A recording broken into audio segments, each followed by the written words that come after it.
Hai semuanya, apa kabar? Di kesempatan yang baik ini, saya Jessica Ursula dan teman saya Agatha Priscilla dan juga Livian Cesa dari kelas 12 IPA 2 akan menjelaskan tentang artikel.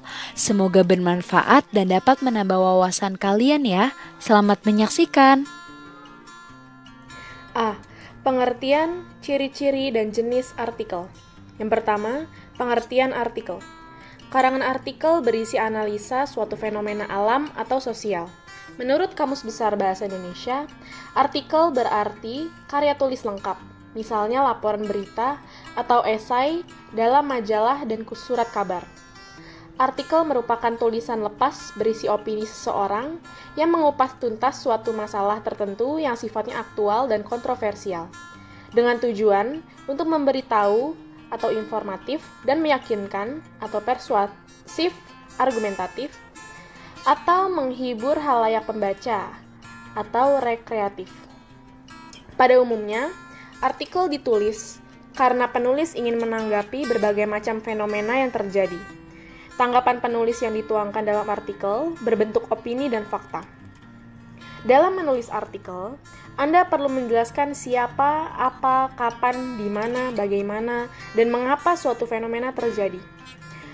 Artikel berbeda dengan berita. Artikel menawarkan wawasan baru, baik berupa teori maupun keterampilan atau alternatif pemecahan masalah. Artikel berupa tulisan yang bertemakan berbagai bidang, seperti kebudayaan, perekonomian, teknologi, pendidikan, maupun politik. Setiap artikel memiliki topik. Topik merupakan permasalahan yang dibahas dalam artikel. Selain topik, artikel juga memiliki pokok pikiran. Pokok pikiran adalah informasi penting yang terdapat dalam artikel. Isi artikel dapat dipahami apabila Anda telah memahami hubungan antar pokok pikiran. Melalui pokok pikiran tersebut, Anda bisa menyerap informasi dengan baik. Yang kedua, ciri-ciri artikel. A. Ditulis berdasarkan fakta dan pandangan penulisnya. B. Mengandung gagasan aktual. C. Mengandung unsur intelektualitas atau pengetahuan. D. Bukan merupakan hasil plagiat. E. Mengungkap masalah dan pemecahannya. F. Topik yang dibahas menyangkut kepentingan publik. G. Menampilkan identitas atau nama penulis. Yang ketiga, jenis artikel. Terdapat berbagai jenis artikel yang bisa ditemukan di media massa. Berikut adalah jenis-jenis artikel. A. Berdasarkan isi artikel. Yang pertama, artikel praktis. Artikel jenis ini mengandung petunjuk praktis dalam melakukan sesuatu. Artikel praktis biasanya ditulis dalam bentuk pola kronologis. Pesan-pesan yang disampaikan disusun berdasarkan urutan waktu atau tahapan-tahapan pekerjaan. Misalnya, artikel tentang petunjuk menggunakan tabung gas. Yang kedua, artikel ringan. Topik dalam artikel jenis ini bersifat ringan. Cara penyajiannya ringan dan menggunakan pemilihan kata yang tidak sulit dipahami. Pembaca juga bisa mengkategorikan artikel ini dalam jenis bacaan rekreatif. Yang ketiga, artikel halaman opini. Artikel opini memiliki topik yang diambil dari hal-hal yang sedang hangat dibahas halayak. Dalam penulisan artikel jenis ini, penulis menanggapi, memprediksi, maupun menganalisis suatu peristiwa. Yang keempat, artikel analisis ahli. Artikel ini berisi topik yang ditulis oleh seorang ahli. Para ahli mengupas secara tuntas, tajam, dan mendalam tentang suatu peristiwa. Yang kelima, artikel religi. Dalam artikel jenis ini, ajaran keagamaan atau keyakinan merupakan topik yang utama. Pada hari tertentu, media massa sering menyediakan ruang yang memuat artikel religi. Yang B, berdasarkan sudut pandang penulis. Yang pertama ada artikel deskripsi.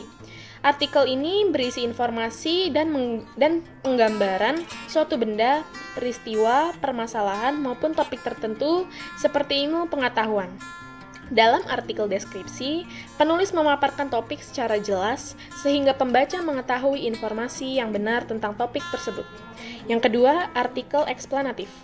Artikel ini menerangkan sejelas-jelasnya tentang suatu masalah, sehingga pembaca memahami betul masalah yang dikemukakan. Dalam artikel jenis ini, penulis menjelaskan suatu permasalahan dan peristiwa. Biasanya, penulis menjelaskan topik yang berkaitan dengan peristiwa-peristiwa yang relevan. Selanjutnya, yang ketiga, ada artikel prediktif. Artikel ini berisi ramalan atau dugaan yang kemungkinan terjadi pada masa mendatang. Prediksi tersebut berkaitan dengan masalah yang dikemukakan oleh penulis.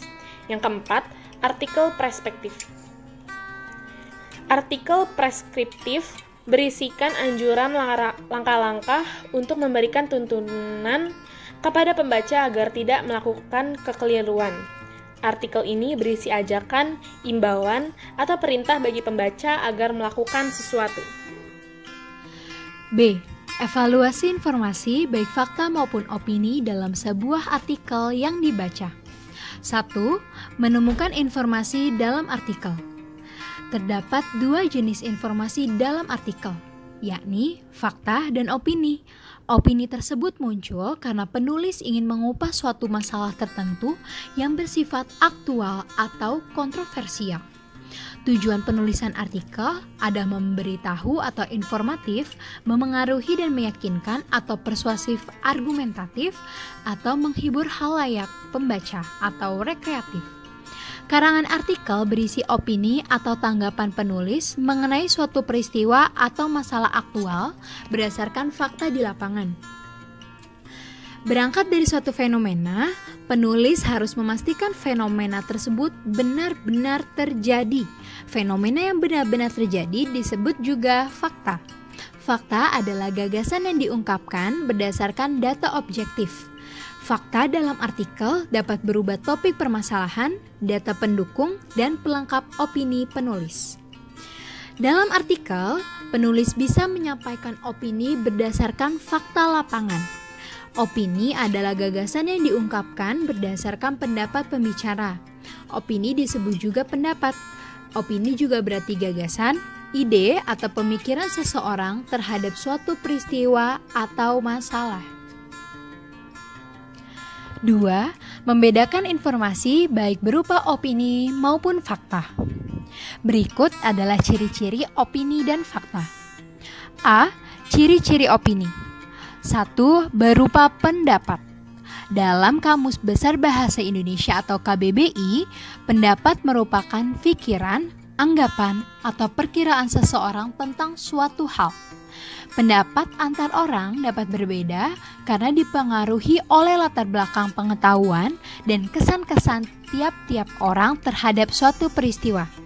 Contohnya, gudeg adalah makanan yang lezat untuk disantap saat berkunjung di Yogyakarta. Kedua, tidak terdapat bukti yang jelas. Opini berasal dari hasil pemikiran manusia. Hasil pemikiran disebut juga sebagai ide. Ide belum diwujudkan secara nyata dalam kehidupan. Oleh karena itu, opini belum bisa dibuktikan secara nyata. Contoh, apabila kita bisa meningkatkan kualitas pendidikan di Indonesia, perekonomian akan meningkat. 3. Bersifat subjektif. Kita bisa mengetahui opini dalam artikel melalui sifat informasi yang disampaikan. Informasi yang bersifat subjektif merupakan opini. Dalam Kamus Besar Bahasa Indonesia, subjektif adalah pandangan atau perasaan sendiri. Sifat subjektif adalah kebalikan dari objektif. Melalui informasi yang bersifat subjektif, kita cenderung mendapatkan pandangan, perasaan, maupun kesan seseorang terhadap suatu peristiwa. Contohnya, selain manfaatnya bagi kesehatan, aroma bunga melati juga mengingatkan saya pada nenek di desa. Keempat, belum teruji kebenarannya. Opini yang terdapat dalam artikel belum diujikan secara ilmiah. Opini belum bisa diketahui kebenarannya karena belum dibuktikan. Contoh, kasur yang jarang dibersihkan bisa membahayakan pernafasan karena terdapat debu dan hewan-hewan kecil seperti tungau. 5. Peristiwa yang belum terjadi. Penulis sering mengungkapkan peristiwa yang bersifat prediksi, sehingga peristiwa tersebut belum tentu terjadi pada masa mendatang. Peristiwa yang mustahil terjadi dapat diketahui dari masa lampau. Contoh, dalam kerangka pembangunan pertanian maju dan modern secara bertahap, tetapi tetap konsisten, pemerintah juga akan mengembangkan produksi pertanian berorientasi ekspor. Disado dari https mediaindonesia.com. Lalu, selanjutnya kita akan membahas tentang ciri-ciri fakta. Di bawah ini merupakan ciri-ciri fakta. Yang pertama, benar-benar terjadi dan nyata. Pernyataan dalam kalimat dianggap sebuah fakta apabila situasi yang dipaparkan benar-benar terjadi. Contoh, pernah ada kebijakan jalur bebas sepeda motor di Jakarta pada era Gubernur Basuki Cahayapurnama tahun 2014 sampai 2017 melalui Peraturan Gubernur Nomor 195 tahun 2014 tentang pembatasan lalu lintas sepeda motor. Dikutip dari www.suarakarya.id. Lalu selanjutnya, ciri-ciri fakta yang kedua adalah teruji kebenarannya. Fakta merupakan kejadian nyata. Kejadian tersebut bisa dikatakan sebagai peristiwa yang nyata karena dapat teruji kebenarannya dengan bukti-bukti. Bukti-bukti tersebut berupa data maupun hasil penelitian yang sudah dipublikasikan. Data tersebut bisa berupa data statistik maupun kualitatif. Contoh, data tahun 2012 dari Kementerian Energi dan Sumber Daya Mineral atau ESDM mencatat penggunaan BBM untuk sepeda motor sebesar 40%. Sementara sisanya mobil 53%, kendaraan angkutan umum hanya 3%, dan kendaraan angkutan barang 4%. Berita tersebut dikutip dari www.suarakarya.id. Ciri-ciri fakta yang ketiga adalah bukti terpublikasi secara luas. Fakta bisa muncul dari hasil survei maupun penelitian yang dilakukan oleh ilmuwan, instansi, maupun organisasi kredibel dan bisa dipertanggungjawabkan. Hasil survei maupun penelitian tersebut dapat dikatakan sebagai temuan ilmiah. Temuan tersebut bisa mendukung suatu pernyataan fakta dalam artikel. Contohnya, penyakit tidak menular atau PTM, termasuk diabetes, saat ini telah menjadi ancaman serius kesehatan global.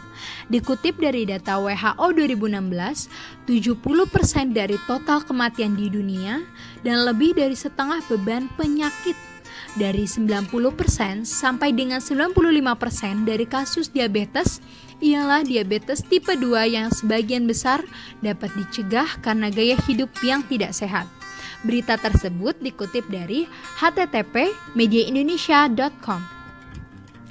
Lalu ciri-ciri fakta yang keempat adalah bersifat objektif.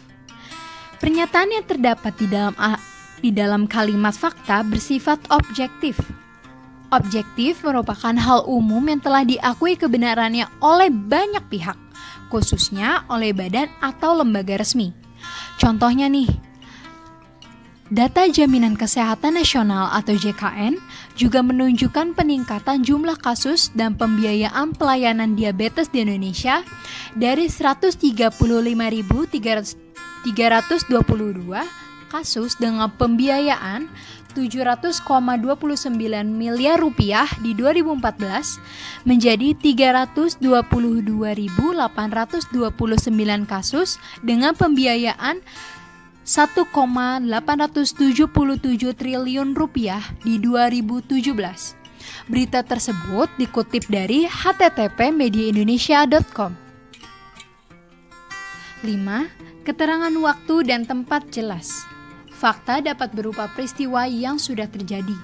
Pembaca dapat mengetahui kebenaran fakta melalui keterangan waktu, tempat, dan jelas. Pembaca mengetahui dengan jelas unsur 5W dan 1H dari sebuah peristiwa.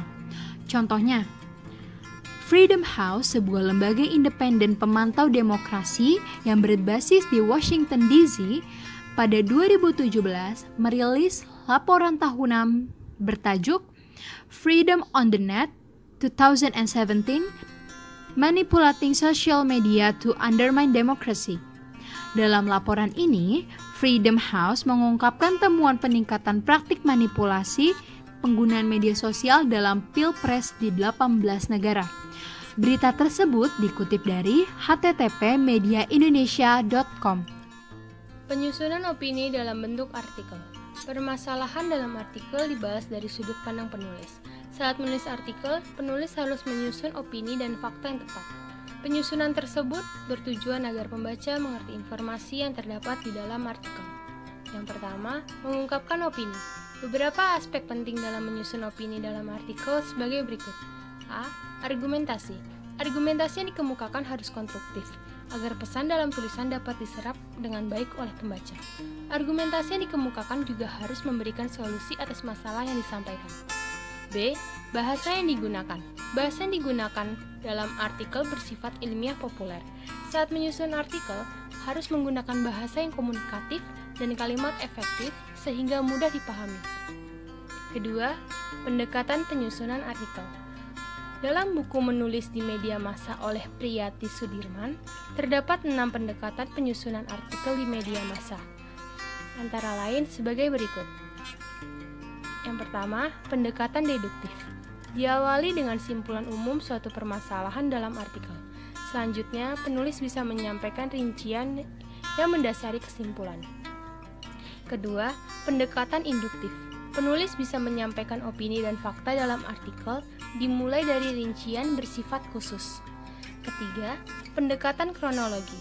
Penulis menyampaikan opini dan fakta dalam artikel berdasarkan urutan yang runtut. Keempat, pendekatan logis. Penulis menyusun opini dan fakta secara runtut yang berkaitan dengan sebab akibat yang logis. Kelima, pendekatan yang spesial. Penulis bisa menyampaikan opini dan fakta yang disusun berdasarkan urutan ruang dan waktu. Yang terakhir, pendekatan topikal. Penulis menyusun opini dan fakta berdasarkan urutan topik atau bahasa yang sesuai. D. Analisis unsur kebahasaan artikel. Yang pertama ada adverbia. Dalam KBBI, adverbia merupakan kata yang memberikan keterangan pada verba, adjektiva, atau kalimat. Misalnya sangat, lebih, tidak. Adverbia disebut juga kata keterangan. Adverbia terbagi atas 8 jenis. A. Adverbia kualitatif. B. Adverbia kuantitatif. C. Adverbia limitatif. D. Adverbia frekuentif. E. Adverbia kewaktuan. F. Adverbia kecaraan. G. Adverbia konstratif. H. Adverbia keniscayaan. Lalu yang kedua ada konjungsi. Konjungsi adalah kata atau ungkapan yang menghubungkan dua satuan bahasa yang sederajat, seperti kata dengan kata, frasa dengan frasa, klausa dengan klausa, dan kalimat dengan kalimat. Ada beberapa konjungsi yang sering dijumpai pada artikel.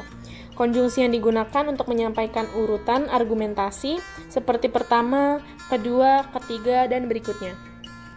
Konjungsi yang digunakan untuk memperkuat argumentasi seperti selain itu, sebagai contoh, misalnya, padahal, dan justru. Konjungsi yang digunakan untuk menyatakan hubungan waktu, seperti sejak dan sebelumnya. Adapun konjungsi yang digunakan untuk menyatakan harapan seperti supaya dan agar. Yang ketiga ada kosakata. Kosakata adalah pembendaharaan kata. Penulis artikel memerlukan kosakata yang menarik untuk meyakinkan pembaca atas opini yang disampaikannya. Dengan kosakata yang menarik, artikel yang disajikan pun menarik. Berikut beberapa aspek yang memengaruhi penggunaan kosakata agar sebuah artikel menjadi unik. A. Istilah umum. Artikel sering membahas suatu bidang tertentu. Setiap bidang memiliki istilah-istilah khusus. Penggunaan istilah khusus sering dianggap sebagai bentuk penguasaan pengetahuan yang luas dan profesional. Istilah khusus juga menunjukkan sikap terpelajar. B. Aktual. Informasi yang disajikan dalam artikel sedang menjadi perbicaraan orang banyak. Khalayak akan tertarik pada artikel yang mengandung unsur kebaruan. Unsur kebaruan suatu artikel dapat berupa kebaruan informasi maupun kebaruan opini penulis. C. Fenomenal. Suatu peristiwa yang disampaikan dengan kosakata yang sedang populer atau kontroversial di khalayak media akan membuat sebuah artikel lebih menarik. Dengan kosakata yang fenomenal, suatu peristiwa bisa berkesan luar biasa. Kosakata yang sedang fenomenal di khalayak bisa membuat artikel menjadi lebih menarik. D. Keterangan oposisi. Keterangan oposisi merupakan keterangan berupa frasa yang menerangkan suatu subjek maupun objek. Jika ditulis, keterangan ini diapit tanda koma, tanda pisah, atau tanda kurung. E. Penyusunan artikel dengan memperhatikan fakta. Yang pertama, menyusun artikel sesuai fakta. Dalam menyusun artikel, penulis harus memperhatikan konstruksi artikel.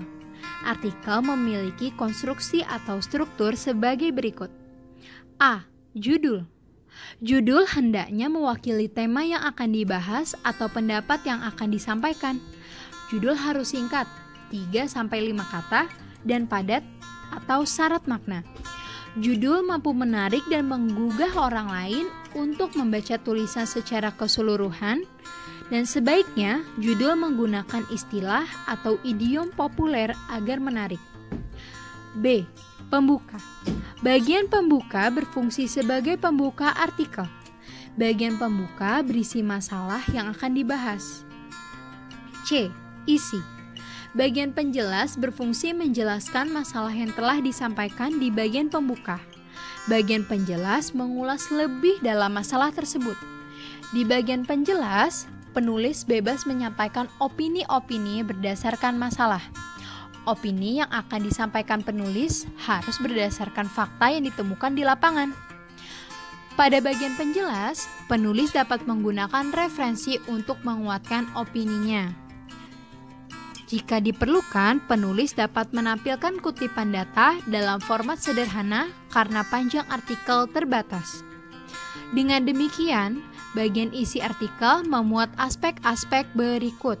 Yang pertama, fakta berkaitan dengan masalah yang dibahas. 2. Argumen atau opini penulis berdasarkan masalah yang dibahas. Ketiga, solusi atau pemecahan masalah berdasarkan masalah yang dibahas. Keempat, teori atau referensi yang sesuai dengan masalah. 5. Contoh-contoh pemecahan masalah. Dan struktur yang terakhir adalah penutup atau simpulan. Bagian penutup berisi simpulan uraian yang terdapat dalam bagian pembuka dan bagian penjelas. Penulis harus menggunakan kalimat yang menggugah, bukan memaksakan kehendak kepada pembaca. Sebaiknya kalimat simpulan mampu membuka kesempatan orang lain untuk berbeda pendapat dengan penulis. Yang kedua, menyajikan artikel dengan kebahasaan yang baik dan benar. Kita dapat menulis artikel berdasarkan 2 hal, yaitu berdasarkan pengalaman sendiri dan fakta yang terkumpul dari bacaan. Gunakan langkah-langkah berikut untuk menyusun artikel ya. Yang pertama, menentukan tema. Tema harus spesifik agar menarik minat pembaca. Yang kedua, menetapkan tujuan penulisan. Sebagian besar artikel tergolong artikel jenis deskripsi dan narasi, tidak menyatakan tujuan penulisan secara tersurat tetapi tersirat. Yang ketiga, menentukan fakta berkaitan dengan tema yang dipilih. Yang keempat, menentukan opini-opini berdasarkan fakta yang ada. Yang kelima, menyusun opini-opini dan fakta menjadi artikel padu dan runtut dengan memperhatikan tata bahasa dan ejaan. Yang keenam, membuat kalimat simpulan berdasarkan opini dari masalah yang dibahas dalam artikel. Selain memahami langkah menyusun artikel, kita juga harus paham penanda sebuah opini dalam artikel. Yang pertama, menggunakan kutipan kata-kata seseorang, biasanya ditandai dengan adanya tanda petik 2. Yang kedua, menggunakan sudut pandang penulis dalam bentuk penafsiran terhadap fakta. Yang ketiga, menggunakan kata yang tidak pasti atau mungkin dan rasanya. Yang keempat, menggunakan kata yang bertujuan menyampaikan sesuatu, sebaiknya saran dan pendapat. Inti dari paragraf opini adalah dapat ditemukan kata atau kalimat yang menunjukkan bahwa itu adalah pendapat pribadi ataupun pandangan seseorang yang belum benar hanya berdasarkan seseorang. Di sini kelompok kami mengambil contoh artikel dengan topik kesehatan. Di bawah ini merupakan contoh artikel tentang manfaat madu bagi kesehatan. Dan selanjutnya adalah artikel tentang manfaat teh hijau untuk wajah dan kulit terawat. Dan yang terakhir contoh artikelnya adalah manfaat timun untuk wajah. Semoga apa yang telah kami jelaskan dan sampaikan dapat bermanfaat dan berguna bagi kalian ya. Terima kasih telah menyaksikan.